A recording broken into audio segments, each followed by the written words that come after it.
Class 12 এর জীববিদ্যা বিভাগে তা বংশগতির আণবিক ভিত্তি এটারই ডিটেলস ক্লাস আমি অনেকগুলো করেছি। আর শেষ অংশটা সেটা হলো মূলত ল্যাক অপেরন, কিন্তু এটা একটা বিশেষ বোঝার জায়গা আছে যে ল্যাক অপেরন, অপেরন সিস্টেমটা কি, কাকে বলে, কেমন ব্যবস্থায় জেনেটিক এক্সপ্রেশন বা জিনের বহিঃপ্রকাশ ঘটে থাকে।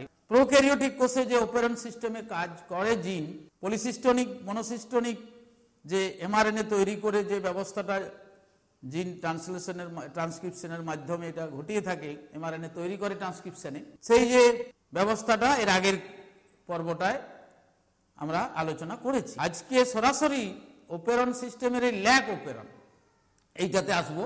এবং এটা তোমরা জানো যে বংশগতির আণবিক ভিত্তি, মলিকুলার বেসিস অফ ইনহেরিটেন্স। আজকে ল্যাক অপেরন, দুজন ফরাসি বিজ্ঞানী জেকব ও মোনাড সম্ভবত 1961 খ্রিস্টাব্দের দিকে এই ল্যাক অপেরনটা ব্যাখ্যা দেন। ইকোলাই ব্যাকটেরিয়াতে কিভাবে অপেরন সিস্টেমে জেনেটিক কাজটি হয়, জিন বহিঃপ্রকাশ ঘটায়, ট্রান্সক্রিপশন ট্রান্সলেশনের মাধ্যমে কিভাবে উৎসেচক ইত্যাদি উৎপাদিত করে, সেটাই ওনারা প্রথম আলোকপাত করেছিলেন। এবং যে অপেরন সিস্টেমটার নাম দেওয়া হয় ল্যাক অপেরন। ল্যাক শব্দ হচ্ছে ল্যাকটোজ থেকে নেওয়া হয়। ল্যাকটোজের উপস্থিতি বা অনুপস্থিতি কিভাবে প্রভাবিত হয় এবং স্বাভাবিকভাবে অপেরন সিস্টেমটা ওই জেনেটিক বহিঃপ্রকাশ কিভাবে ঘটায় ইত্যাদি আলোকপাত করেছিলেন বলে ওনাদেরকে আবার কয়েক বছর পরেই নোবেল প্রাইজে ভূষিত করা হয়েছিল। মানে এটা একটা এতই গুরুত্বপূর্ণ বিষয়। এখন জেনেটিক বহিঃপ্রকাশ অপেরন সিস্টেমে এর আগে একটুকু আমি রিপিট করে দিই। যখন অনেকগুলো জিন একত্রে একটা এমআরএনএ সৃষ্টি করে, একটা এমআরএনএর গায়েই তাদের কোডগুলোকে লিপিবদ্ধ করে একটা কন্টিনিউ এমআরএনএ অণু, পলিসিস্টনিক এমআরএনএ। অর্থাৎ অপেরন সিস্টেমটা ওইটাই ব্যাপার যে একটা বিশেষ ধরনের বিপাক্রিয়ায় জড়িত থাকবে এমন কতকগুলো জিন একটা এমআরএনএ সৃষ্টির মাধ্যমে তাদের বার্তাগুলো এমআরএনএর গায়ে প্রিন্ট করবে এবং সেই অনুযায়ী বিভিন্ন রকমের উৎসেচক ধর্মী যৌগটা তৈরি হবে ট্রান্সলেশন প্রক্রিয়ায় এবং একটা বিপাক্রিয়ায় সেটা অংশগ্রহণ করবে। সেটাই হচ্ছে অপেরনের মূল বিষয়। আজকে সরাসরি ল্যাক অপেরন। ল্যাক অপেরনে জেকব মোনাড আলোচিত যে ল্যাক অপেরন, তাতে তারা তিনটে জিনকে, ল্যাক অপেরনটা কোথায় না একটা ব্যাকটেরিয়ার দেহে ঘটছে, কিভাবে জেনেটিক বহিঃপ্রকাশ হচ্ছে, কিভাবে তারা ল্যাকটোজ বিপাকে অংশগ্রহণ করে, ল্যাকটোজ অপচিতিমূলক একটা বিপাক, ল্যাকটোজকে ভেঙে দিয়ে গ্লুকোজ এবং গ্যালাক্টোজ এইটা তৈরি করা, এইটাতে অংশগ্রহণ করছে, এই নির্দিষ্ট বিপাক্রিয়াটা অংশগ্রহণ করছে, সেটার জন্য তারা এই অপেরন সিস্টেমটা আবিষ্কার করেছিলেন এবং তিনটে জিনকে চিহ্নিত করেছিলেন। সেইগুলো হচ্ছে গাঠনিক জিন। ল্যাক অপেরনে ল্যাক জেড, এলটা lac, lac Z, lac Y, lac A, Z Y A পরপর। তার পাশে এটা এর আগের দিনের ছবিটা মনে করো, এইখানে তার পাশে ও লেখা আছে, ওটা অপারেটর, তার পাশে পি প্রমোটার, এগুলো হচ্ছে সিস এলিমেন্ট। সিস এলিমেন্ট শব্দটা কাছাকাছি যে জিনগুলো থাকে সেইগুলো সিস এলিমেন্ট, আর একটু দূরে থাকে ট্রান্স এলিমেন্ট, রেগুলেটর জিন আই নামে। ওই রেগুলেটর জিনের ক্রিয়াটা যাতে ঠিক হয় তার জন্য আরেকটা প্রমোটার। প্রমোটার অঞ্চলে জানো যখন ট্রান্সক্রিপশন পুরানো হয়েছে প্রমোটারের কথা এসেছে, ওইখানে আরএনএ পলিমারেজ থাকে এবং যুক্ত হয় এবং সেই আরএনএ পলিমারেজ, এই যে পি প্রমোটার, মেন গাঠনিক জিনের আরএনএ পলিমারেজ সাপ্লাই না করলে ট্রান্সক্রিপশন করতে পারবে না। ট্রান্সক্রিপশন মানে আরএনএ সৃষ্টি, আরএনএ সৃষ্টি মানে ওই রাইবোনিউক্লিওটাইডগুলোকে একত্রিত করা। রাইবোনিউক্লিওটাইডগুলো একত্রিত করলে আরএনএ পলিমারেজ প্রয়োজন। সেই আরএনএ পলিমারেজ যুক্ত হওয়ার জায়গা হলো পি অঞ্চল, প্রমোটার অঞ্চল। এই পি অঞ্চল অপারেটরকে ক্রস করে এই গাঠনিক জিন যে ল্যাক অপেরনের তিনটে আছে, জেড ওয়াই এ, তিনটে জিন, দেখো তিনটে জিন, তারা ট্রান্সক্রিপশন করে একটা এমআরএনএ, পলিসিস্টনিক এমআরএনএ তৈরি করবে। স্বাভাবিকভাবে ইউক্যারিওটিক কোষে যে একটা জিন একটা এমআরএনএ সৃষ্টি করে এবং সে একটা নির্দিষ্ট স্বাভাবিকভাবে সে একটা নির্দিষ্ট উপাদান তৈরি করে। মনোসিস্টনিক এমআরএনএ সেটা গঠিত হয়, একটা উপাদান তৈরি হয়, তার জন্য একটাই অপারেটর, এখানে তিনটা জিনের জন্য একটাই অপারেটর। অপেরণের যা ব্যাপার, অপারেটর আলাদা আলাদা লাগছে না। এই ব্যবস্থাটায় ল্যাক অপেরণ, ল্যাকটোজ বিপাকে অংশগ্রহণকারী যে অপেরণ সিস্টেম, তাকে সংক্ষেপে ল্যাক অপেরণ। এই ল্যাক অপেরণ ইকোলাইয়ের দেহে কিভাবে কাজ করে, না কিভাবে কাজ করে এই তিনটে জিন। প্রথমে আমি এখানে লিখেছি, দেখো, একে সুইচ অফ অবস্থা, অর্থাৎ কাজ হয় না। ল্যাক অপেরণের সাধারণ ধর্ম হচ্ছে এটি একটি নেগেটিভ, ঋণাত্মক ধর্মী, ইন্ডিউসিবল, আবিষ্টক দিয়ে আবেশ এনে তাকে কাজটাকে করানো যায়। এই জন্য এই অপেরণটা হলো ইন্ডিউসিবল। ইন্ডিউসার মানে হচ্ছে আবিষ্টক, ইন্ডিউসার। আর যে সিস্টেমটাকে ইন্ডিউসড করা যায় সেটাকে ইন্ডিউসিবল, আবিষ্টক যোগ্য, আবেশের যোগ্য। অর্থাৎ কোনো একটা উপাদান, কোনো একটা শর্ত প্রেজেন্ট থাকলে ওই অপেরণ সিস্টেমটা কার্যকরী হবে, সেইটাকেই ইন্ডিউসিবল বলা হয়। এই ল্যাক অপেরণের সাধারণ ধর্ম দুটো জিনিস, একটা হচ্ছে এই অপেরণ নেগেটিভ, এই অপেরণ ইন্ডিউসিবল। তাহলে এদিকে আমি দেখো, এদিকে লিখেছি অপেরণ ইন্ডিউসিবল আর নেগেটিভ, এই দুটোতে আমরা কনসেন্ট্রেট করব। নেগেটিভ মানে হলো স্বাভাবিক অবস্থায় ল্যাক অপেরণ, এই যে আই জিন, এই আই জিন মানে রেগুলেটর জিন, এর আগের দিনও ব্যাখ্যা দেওয়া হয়েছে। এই আই জিন যে এমআরএনএ সৃষ্টি করে, আই জিন একটা জিন, তার জন্য প্রমোটার অঞ্চল আছে, সে একটা ট্রান্সলেশনের দ্বারা এমআরএনএ সৃষ্টি করে।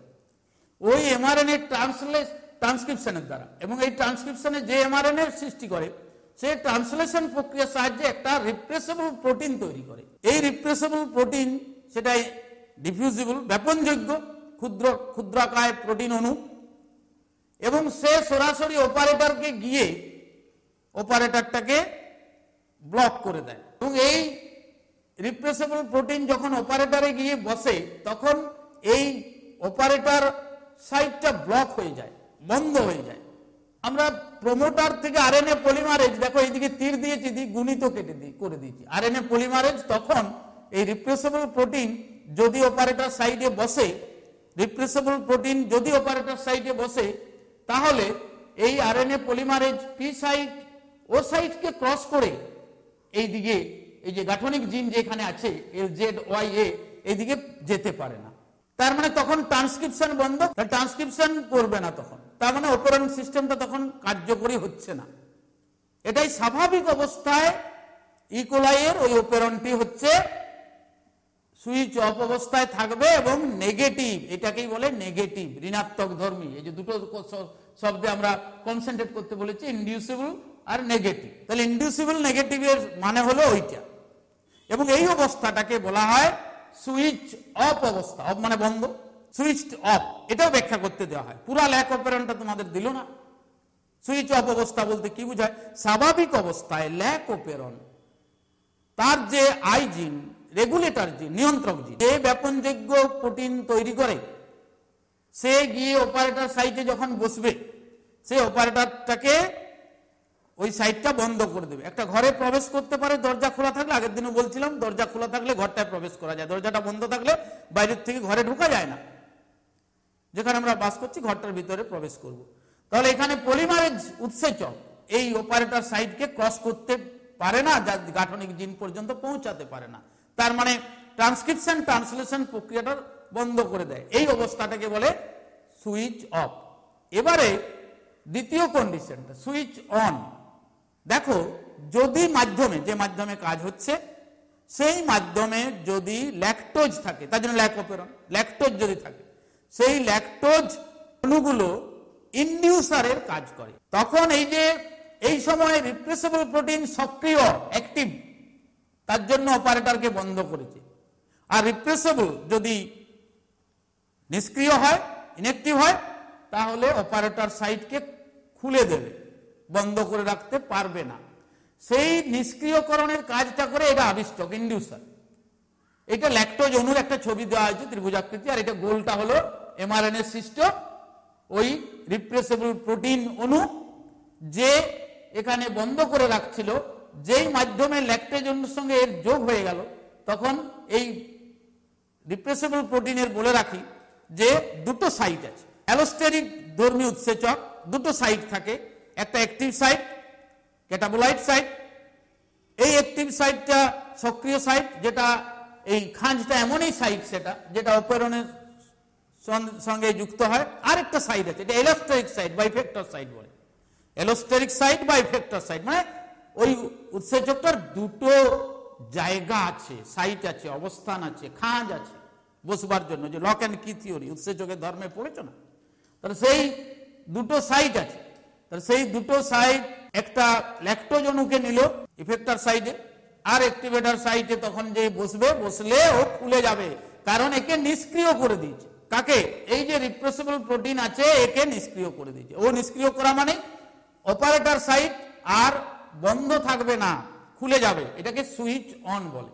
তাহলে যে মাধ্যমে একটা কাজ হচ্ছে, জেনেটিক কাজ, অর্থাৎ ট্রান্সক্রিপশন ট্রান্সলেশন ঘটছে, একটা কোষের মধ্যে থাকা জিন ঘটাচ্ছে ইকোলাই কোষের, তখন যদি মাধ্যমে ল্যাকটোজ থাকে তাহলে ওই ল্যাকটোজ অণুর সঙ্গে রেগুলেটর জিন দ্বারা যে প্রোটিনটা তৈরি হয়, সেই প্রোটিন উৎসেচকধর্মী প্রোটিন তার কে নিষ্ক্রিয় করে দেয় ল্যাকটোজ অণু। তাহলে ওই গাঠনিক জিনের ক্রিয়াটাকে চালু করে দেয়, এটাকে সুইচ অন বলে, অর্থাৎ অপারেটর সাইটকে খুলে দেয়। তখন আরএনএ পলিমারেজ টিক দেওয়া আছে, ওটা গুণিত করা আছে, আরএনএ পলিমারেজ চলে যায় পি সাইট ছেড়ে অপারেটরে হয়ে L Z L Y L এ এইদিকে ক্রস করে যায়। পলিসিস্টনিক এমআরএনএ যে ট্রান্সক্রিপশন ঘটবে, সেই এমআরএনএ কিন্তু প্রত্যেকটার জন্য তোমরা জানো যে জেনেটিক কোডে পড়ানো হয়েছে, ট্রান্সলেশনে পড়ানো হয়েছে। প্রত্যেকটা একটা করে এমআরএনএ যখন তৈরি করে, এক একটি জিন এক একটি এমআরএনএ তৈরি করে, এটা তো একটাই কন্টিনিউ এমআরএনএ অণু পলিসিস্টনিক, তার একটা লাগবে ইনিশিয়েশন কোডন আর একটা টার্মিনেশন বা ফিনিশিং কোডন। এইটা একটা ইনিশিয়েশন একটা টার্মিনেশন, একটা ইনিশিয়েশন একটা টার্মিনেশন। কিন্তু অপারেটর দেখো একটাই, সবকিছু একটা অপারেশন সিস্টেমে কাজ করছে। তখন এই ল্যাকজেড যে জেনেটিক অংশটা এমআরএনএর মধ্যে পড়ে, জেনেটিক কোড যতগুলো দিয়েছে, সে ট্রান্সলেশনের দ্বারা একটা বিটা গ্যালাক্টোসাইডেজ নামক উৎসেচক তৈরি করবে। এই ছবিটা দেখো, এটা বিটা গ্যালাক্টোসাইডেজ লেখা আছে। ল্যাক ওয়াই করবে পারমিয়েজ নামক উৎসেচক, আর ল্যাক এ করবে ট্রান্স এসিটাইলেজ। এখন এরা ল্যাকটোজের অপচিতি বিপাকে অংশগ্রহণ করবে। ল্যাকটোজকে অপচিতি বিপাক করা মানে ভেঙে দেওয়া। ল্যাকটোজকে ভাঙলে কি হয়? ল্যাকটোজ একটি দুগ্ধ শর্করা, ওটা দ্বি শর্করা ডাইস্যাকারাইড, এক অণু গ্লুকোজ, এক অণু গ্যালাক্টোজ নিয়ে তৈরি হয় একটি ল্যাকটোজ অণু। আর ল্যাকটোজকে ভাঙলে তার মানে ওইটা পাবো, এক অণু গ্লুকোজ। এই বিপাক ক্রিয়াটা বিটা গ্যালাক্টোসাইডেজ দ্বারা নিয়ন্ত্রিত হয়। এখন পারমিয়েজ একই বিপাক ক্রিয়া, ওই শর্করার কোষে ঢোকার ভেদ্যতাটাকে, মানে একই বিপাক ক্রিয়া সম্পর্কিত, ওই ভেদ্যতাটাকে বাড়িয়ে দেয়। তাহলে এও কাজ করলো ওই বিপাকটাই। ট্রান্সএসিটাইলেজের কোনো ভূমিকা আমাদের এখনো বিজ্ঞানীরা জানতে পারেননি যে ট্রান্সএসিটাইলেজ এই বিপাক ক্রিয়ায় কি অংশগ্রহণ করে, ওই ভূমিকাটা এখনো অনিশ্চিত। তেমন ট্রান্সএসিটাইলেজ দেখো গুণিত দিয়ে দিচ্ছি, মানে ও তেমন একটা কাজ করে না বিপাক ক্রিয়ায়। কিন্তু উৎসেচক একটা এমআরএনএ অণুর তিনটা অংশ দিয়েই তিনটা উৎসেচক ধর্মী যৌগ তৈরি হলো, এবং তারা ল্যাকটোজ বিপাকে অংশগ্রহণ করলো। অপেরণের ব্যাপারটাই তাই, একটা বিপাকে অংশগ্রহণ করতে হবে। জিন কিন্তু এই ল্যাক অপেরণে তিনটা, যে ল্যাকটোজ উপস্থিত থাকলে সে ইন্ডিউসারের কাজ করে, তার জন্য এইটাকে ইন্ডিউসিবল বলা হয়েছে। কোনো অপেরণ সিস্টেমকে যদি কোনো পদার্থ দিয়ে ইন্ডিউস করা যায়, আবেশিত করা যায়, তাকে আবিষ্টক বলে। ওই যৌগটাকে ইন্ডিউসার, এখানে ল্যাকটোজ সে ইন্ডিউসারের কাজ করেছে, এবং যে অপেরণে ইন্ডিউসার দিয়ে ইন্ডিউস করা যায় সেইটাকে ইন্ডিউসিবল বলে। তাহলে ল্যাক অপেরণের ধর্ম কি হলো না? ল্যাক অপেরণের ধর্ম হলো ইন্ডিউসিবল। ল্যাক অপেরণের প্রথম অবস্থাটা এ হলো নেগেটিভ, এবং ওই নেগেটিভ ইন্ডিউসিবল অপারেন্টটা যখন ল্যাকটোজ থাকবে না তখন সে সুইচ অফ অবস্থায় আছে। সুইচ অফের ব্যাখ্যাও তো করতে হতে পারে, সব শব্দগুলো ইম্পর্টেন্ট। এবারে দ্বিতীয় একটা যখন অপেরণ আছে, এই যে শব্দটা আমি এখানে লিখেছি এই জায়গাটা রিপ্রেসেবল অপেরণ। তাহলে রিপ্রেসেবল অপেরণের বিষয়টা হলো এইরকম, যেমন ইন্ডিউসিবল, একটা উৎসেচকের কার্যকারিতা সময় বেয়ে চলছে কিন্তু হ্রাস হয়ে আছে প্রায় নাই অবস্থায়, সেইটাকে ইন্ডিউসড করা যায়। অর্থাৎ স্বাভাবিক অবস্থায় ইন্ডিউসিবল অপেরণ ট্রান্সক্রিপশন ট্রান্সলেশন ঘটাচ্ছে না, আবিষ্টক যোগ করলে সে ঘটিয়ে দিচ্ছে। যেমন ল্যাকটোজ অপেরণে ল্যাকটোজ যোগ করলে, ওই মাধ্যমে ল্যাকটোজ যোগ করলে ইনডিউসিবল হচ্ছে, অর্থাৎ ল্যাকটোজ এখানে ইনডিউসার আর ও করে দিল ইনডিউসিবল। মানে আমরা যদি গ্রাফিক্যাল রিপ্রেজেন্টেশন করি, তাহলে গ্রাফিক্যাল রিপ্রেজেন্টেশন করি, এইটা হলো একটা উৎসেচকের কার্যকারিতার দিক, আর একটা হচ্ছে সময়ের দিক। এই দুটো প্যারামিটার আমরা আঁকছি, একটা এই দিকে একটা ওই দিকে, একটা এনজাইম অ্যাকশন, একটা এনজাইম অ্যাকশন, আর একটা হচ্ছে টাইম। এই দুটো হলো, মনে করো ইনডিউসিবল অপেরন, সে তো স্বাভাবিক অবস্থায় খুব কম রেটেই আছে, টাইম যাচ্ছে না, কিন্তু হঠাৎ ল্যাকটোজ যোগ করে দিলে এনজাইম অ্যাকশনটা অনেক বেড়ে যাবে না, এই গ্রাফটা ঊর্ধ্ব দিকে উঠে যাবে, দিয়ে আবার সেটা স্থিতি অবস্থায় যাবে। এইরকম একটা গ্রাফ পাবো টাইমের সঙ্গে এনজাইম অ্যাকশনটার, উৎসেচকের কার্যকারিতার, এটা হচ্ছে ইনডিউসিবল।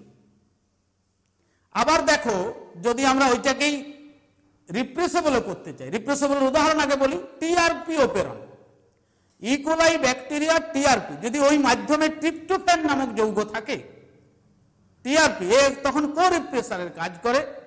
রিপ্রেসেবল অপেরন স্বাভাবিক অবস্থা, এই গ্রাফটা দেখো কেমন চেঞ্জ হয়ে যাবে না, এনজাইমেটিক অ্যাকশন দিকটা যেটা ওই ঊর্ধ্ব দিকে আঁকা আছে, আর টাইমের সঙ্গে সঙ্গে এ স্বাভাবিক অবস্থায় রিপ্রেসেবল অপেরন, ইনডিউসিবল, তার সঙ্গে রিপ্রেসেবলের একটা পার্থক্য মনে মনে করতে থাকো। রিপ্রেস মানে অবদমিত করা, তাহলে রিপ্রেসেবল স্বাভাবিক অবস্থায় সে কার্যকরী আছে, আর এটা ইনডিউসিবল আগে যেটা বললাম যে ল্যাক অপেরন স্বাভাবিক অবস্থায় নিষ্ক্রিয় আছে, তাকে ল্যাকটোজ দিয়ে স্বাভাবিকভাবে ইনডিউসড করতে হচ্ছে। এবারে এর যদি গ্রাফিক্যাল রিপ্রেজেন্টেশনটা দেখি, এনজাইমেটিক অ্যাকশন ইয়ে লিখেছি আর টাইম সময় লিখেছি, এইখানে ধরো সে অনেক উঁচুতে আছে এনজাইমেটিক অ্যাকশন, অর্থাৎ স্বাভাবিক অবস্থায় সেই এনজাইম যে অ্যাকশনটা সেটা কার্যকরী অবস্থায় আছে, অর্থাৎ এই সুইচ অন অবস্থা আছে, চলছে অপেরনটা। এবং যদি তাতে ওখানে ল্যাকটোজ যোগ করে ইনডিউসিবল করা হয়েছিল, এখানে যদি ট্রিপ্টোফ্যান টিআরপি যোগ করে দিই, ট্রিপ্টোফ্যান এনজাইমেটিক অ্যাকশনের এই গ্রাফ রিপ্রেজেন্টেশনটা দেখো, তখন তার সময়ের সাথে সাথে তার এনজাইমেটিক অ্যাকশন কমে যাবে। এই যে টিআরপি যোগ করেছি ট্রিপ্টোফ্যান, এই ট্রিপ্টোফ্যান যোগ করাতে টিআরপি অপেরন ইকোলাই ব্যাকটেরিয়ার এর গ্রাফিক্যাল রিপ্রেজেন্টেশন কমে যাচ্ছে, অর্থাৎ এনজাইমেটিক অ্যাকশন নিচের দিকে হয়ে যাচ্ছে, রিপ্রেশন হয়ে গেছে, আর টিআরপি যৌগটা ওটাকে কো রিপ্রেসার হিসাবে কাজ করছে। তাহলে ওই অপেরনটাকে আমরা বলবো রিপ্রেসেবল। তাহলে এবার পার্থক্য চলে আসে ইনডিউসিবল আর রিপ্রেসেবল। ল্যাক অপেরন হলো ইনডিউসিবল, আবার রিপিট করি, ল্যাক অপেরন হলো ইনডিউসিবল অপেরন, ব্যাখ্যা করতে দেওয়া হয়। ল্যাক অপেরন হলো একটি নেগেটিভ, মানে স্বাভাবিক অবস্থায় ওর ট্রান্সক্রিপশন ট্রান্সলেশন ঘটে জেনেটিক বহিঃপ্রকাশ ঘটাতে পারে না, তাই এটি নেগেটিভ। আর টিআরপি অপেরন একটি রিপ্রেসেবল অপেরন। এই রিপ্রেসেবল অপেরনের গ্রাফটা দেখো, এইখানে ট্রিপ্টোফ্যান যোগ করে দিতেই স্বাভাবিক অবস্থায় সে করছিল, ও রিপ্রেশন হয়ে গেল, ট্রিপ্টোফ্যান যৌগটা কো রিপ্রেসারের কাজ করলো, তাহলে রিপ্রেসার আর কো রিপ্রেসার মিলে তখন তাকে ক্রিয়াটাকে বন্ধ করে দিল, নাকি সে আর সুইচ অফ হয়ে গেল, কিন্তু সে করছিল, যে হয়তো অনেক ঊর্ধ্বে ছিল ক্রিয়া এনজাইমেটিক অ্যাকশনের জায়গাটা, সে কমিয়ে দিল। ঠিক ইনডিউসিবলের উল্টা গ্রাফ দেখো, এটা ইনডিউসিবল হলেই নিচে ছিল, ঊর্ধ্ব দিকে নিয়ে চলে গেল, এনজাইমেটিক অ্যাকশন ইনডিউসড করছে, যেটা ল্যাক অপেরন একটি ইনডিউসিবল অপেরন, আর TRP operon E coli bacteria TRP operon হলো একটি রিপ্রেসেবল অপেরন। তাহলে এই একটা গেল। শেষে একটা কথা লেখা আছে পজিটিভ অপেরন, ধনাত্মক। যে জিনের ক্রিয়াতে কোনো অপেরন সিস্টেমের কার্যকারিতার হার বেড়ে যায় সেটা হচ্ছে ধনাত্মক অপেরন। যেমন ওই ল্যাক অপেরনের সিআরপি জিন থাকলে, সিআরপি জিন একটি ধনাত্মক অপেরন। জ্যাকব মুনার যখন দিয়েছিলেন তখন এইটার উল্লেখ ছিল না, অনেক পরে বিজ্ঞানীরা এই ধনাত্মক দিকটা খুঁজে পেয়েছিলেন। ধনাত্মক দিক মানে CRP, cyclic adenosine monophosphate receptor জিন, সিআরপি জিন, সিএএমপি সাইক্লিক এডিনোসিন, সিএএমপি মানে সাইক্লিক এডিনোসিন মনোফসফেট, এটার সঙ্গে সিআরপি জিন, এই যে আমরা ছবিটা এঁকেছি এখানে মনে করো সিআরপি জিন আছে, এটাতে দেখো এই সিআরপি জিন স্বাভাবিকভাবে যে কাজটা করে, সেই কেটা এইখানে ক্যাপ একটা সাইড থাকবে এই প্রমোটার অঞ্চলের এই জায়গায়, যদিও ধনাত্মকটা আমি সংক্ষেপে বলছি, অতটা ভীষণভাবে গুরুত্বপূর্ণ করে তোমাদের বর্ণনায় হয়তো নাও দেয়, আইডিয়াটা করো।